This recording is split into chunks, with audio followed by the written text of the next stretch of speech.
The A4 to the Marine Corps is like the Corsair to the Marine Corps. A lot of guys, a lot of Marines flew it, worked on the A4. We used it for a long time in the Marine Corps history, or both in combat and just being in one of the workhorses of the Marine Corps. And this being the only museum in the world dedicated to marine aviation, it's a significant piece to our collection here.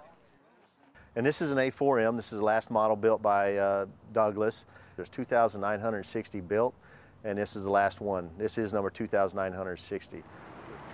The real reason I loved the airplane was because it was so good at close air support. That's what we trained for. That's what we did. That was our 365-day-a-year commitment. Myself and my wingman got a Distinguished Flying Cross one night for providing close air support to a recon team that was out in the Indian country. And we were told later by the head of that recon team that we saved his life. We saved their lives. So that was a very, very good feeling as well. Things like that, it was like home. It was like you didn't fly the airplane, you strapped it on.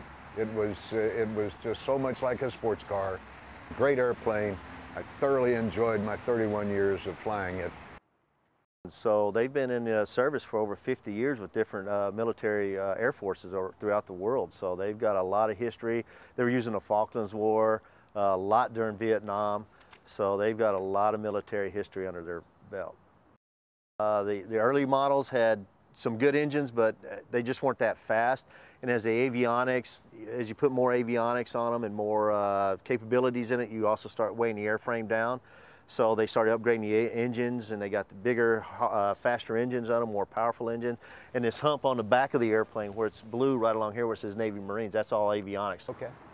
It's a wonderful feeling to come in and see them and know that, that people who never had the experience of seeing the airplane on active duty or seeing the airplane flying around can come and look at it and read a little bit about it and understand a little bit about how important that airplane was to Marine Corps aviation. It's just, it's a huge story to tell, and we're proud to tell that story. It's really a cool story. Yeah, I mean, my favorite airplane, if I could go back and then fly one more time, there ain't no question. There is no question. I would go back and fly an A4.